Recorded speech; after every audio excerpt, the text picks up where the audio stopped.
And this is my son, Everett Fox Jr., who wrote this.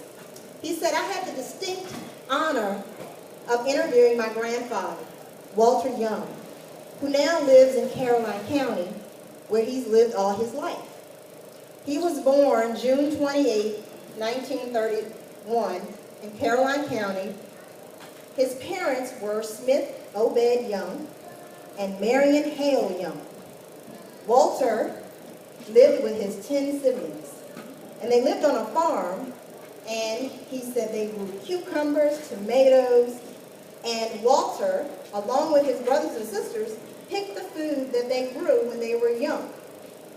Now this farm is called Fort A.P. Hill. Walter attended elementary school at Mexico School and McDuff School. Anybody been there? Lately? No? He was an awesome student and excelled in the classroom. Walter received honor roll all the way through high school and through college. So that's why he had the right to tell all of us, you better make good grades. In 1944 and through 48, he attended Union High School. And funny story, he shared with his grandson was that one day after school, he and some of his friends were hungry. So they happened to run across a restaurant that said for whites only. So my dad said to his friend, you can pass for white, so you go on in there and get us some food. And he said in a few minutes, the young lady came out of the restaurant with food, and the owner never suspected a thing. That's the kind of stuff Daddy will do. If you look white, he'll tell you. If you look black, he'll tell you that too. If you're fat, he'll tell you that too. He tells me and my husband that every day. You're fat, your wife's fat too. Only he can do that though. It was an all-black school. It was not segregated when Walter graduated from Union High School in 1948. Then he went on to attend Virginia Union University, a historically black college and university. And he shared some things with my son about the fact that at private institutions then, there were only black instructors. My son shared that the National Theological Institute of Washington, D.C. founded Virginia Union. These were things that my father shared with him in 1865. Virginia Union University was the first school for former black slaves in Richmond, Virginia. Among many historic events at Virginia Union was the second annual meeting in 1906 of the Niagara Movement headed by W.E. Du Bois, from which sprang the National Association for the Advancement of Colored People, also known as the NAACP. Walter was the first of his siblings to go to college, and he worked at a truck stop fixing tires for only $2 a tire. Look at your neighbor and say, $2? $2.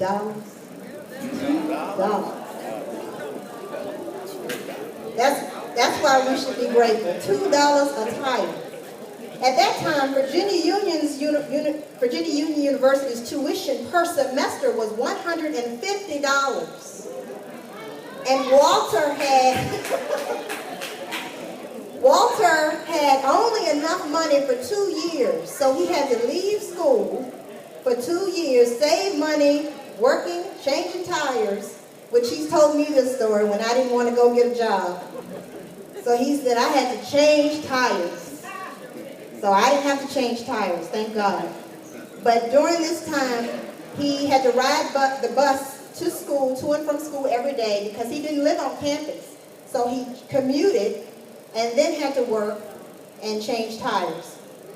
At that time, Jim Crow laws were in effect, and blacks had to sit at the back of the bus. If any black refused to sit where they were told to sit, they were thrown in jail. During that time in college, there were many sit-ins. Many people in the black community were thrown in jail because they were fighting for equality. Walter was never a part of the sit-ins because he didn't want anything bad on his record. Thank God. He already had the fact that he was black going against him, and he didn't want to have a bad record going into the workforce. In 1954, he graduated from Virginia Union University with a degree in history and English. He shared with my son that during that time, blacks could only be lawyers, doctors, teachers, and preachers. And he was able to do two of those, teach and preach. They had limited choices to choose from, and in their profession, they could only help their own race. And so black lawyers would only represent black people. Black doctors could only operate on black people. Black teachers could only teach black students. And black preachers could only preach to congregations of blacks. From 1870 to 1960, Virginia passed a wide variety of Jim Crow laws, including 7 public carriers, 6 schools, 4 other statutes that affected the separate races in Virginia. In 1955, Walter received a teaching position at Union High School, and he started teaching when salaries were not equal. White teachers received more money, and it was made very clear to Walter the contract he received. The starting salary for Walter per year was $1,800. During this time, teaching at Union High School, there was a family of black students that I'm not going to share this part. We're gonna skip over this. That was a personal thing. But at any rate, in 1945, the civil rights movement gained momentum and used the federal courts to attack Jim Crow. The Supreme Court declared legal that public school segregation unconstitutional in 1954, and it ended its practice in the 1970s under the President Lyndon B. Johnson.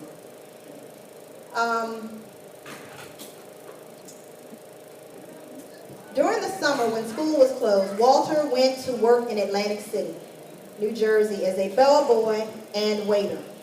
The hotels where he was employed were Breakers Hotel and Wiltshire Hotel. Both of these hotels were for whites only. Walter stayed on the north side near Pennsylvania Avenue. In Atlantic City is where he met his beloved late wife, Charlotte Wright. And Alonzo would say, poo-poo.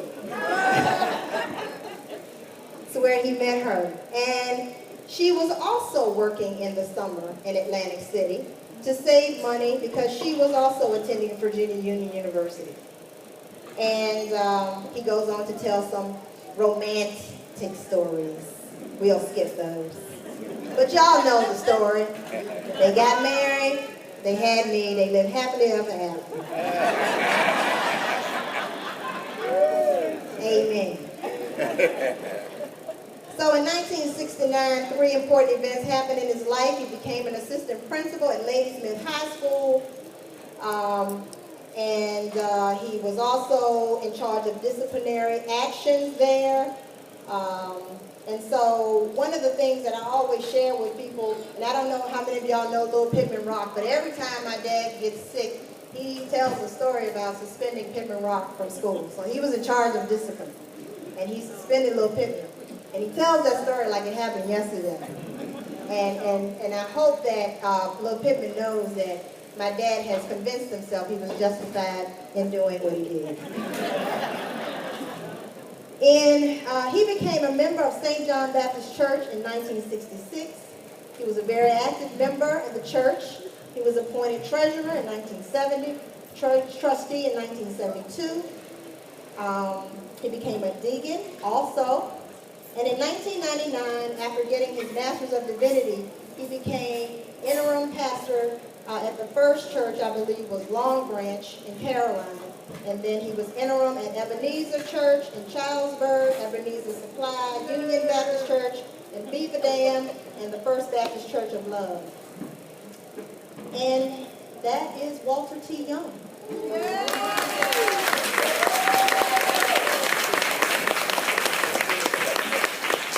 Walter was also faithful with the Masonic Lodge and also Omega Psi Phi fraternity. All right. At this time, I'm going to have his sister come up, Yvonne Akins, his baby sister, and she's going to share something in regards to the family. Yvonne, Aunt Yvonne.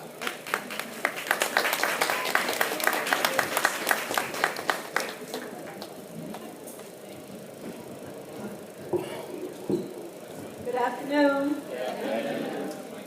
I am going to give some reflections for Reverend Walter T. Giesel Young from his siblings. And I ask that you bear with me as we try to give you some idea of what he means to us as his siblings. To God be the glory for the things he has done. Walter Thomas Young, the third of 11 children born to Smith O. Young and Mary Hale Young in Mexico, Virginia, and that's in Caroline County, has been blessed by God to have lived 85 years. What a milestone.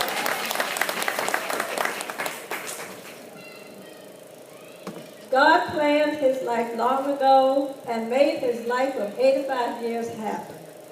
In his journey, he has been a pillar of strength to the family, friends, and the community. He is a wonderful brother and friend to us. His loyalty and dedication to the family has been phenomenal. From his siblings, we have so many memories of a life well lived.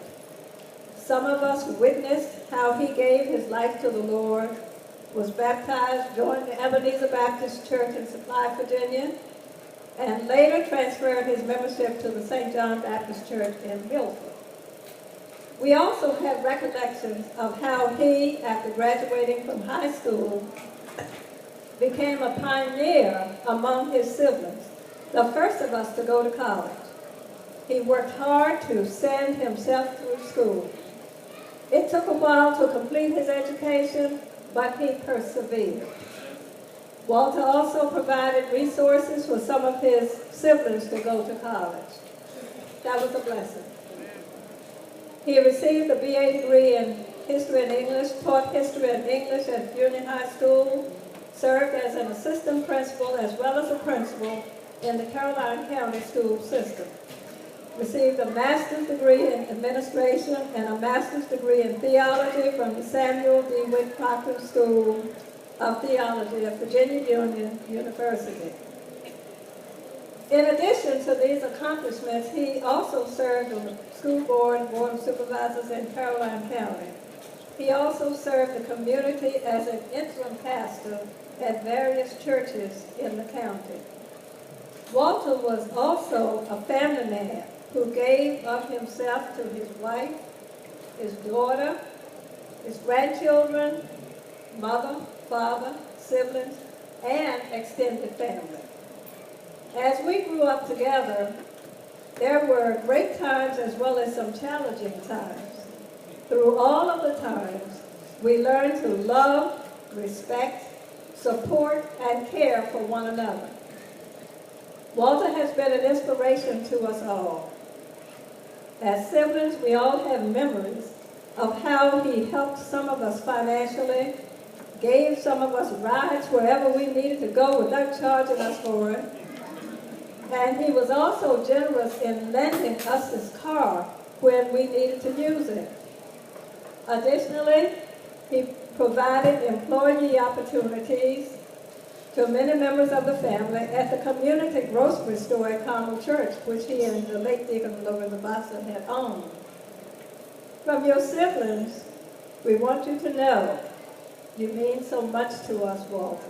And we thank you for all you have done for us and how you have always shown your love to and for us. Walter, beneath your tough outward appearance, you have a heart of gold, which shows through your love for people, community involvement, and your reaching out to help others. May God continue to bless you with many, many more happy and blessed birthdays. We love you. And we were going to share this with everybody today, that the family did start a scholarship fund in my dad's name. There was an envelope. As Candace mentioned, that we have started a scholarship fund in Walter T. Young's name. And, as you heard earlier, academics was so important to him, and he's given a lifetime to academics and scholarship and things of that nature. So we want that to continue. So on your table, you should have seen an envelope. That envelope has on it, on the back of it, it's a self-addressed envelope. On the back of it, it has different levels. For those that want to contribute, I noticed some people have already gone and made a contribution. There's a scholarship box, and certainly will be here to receive those today. But we also will give you an opportunity to send it in later. But there are several levels of participation. And from the Diamond Club all the way down to a friend.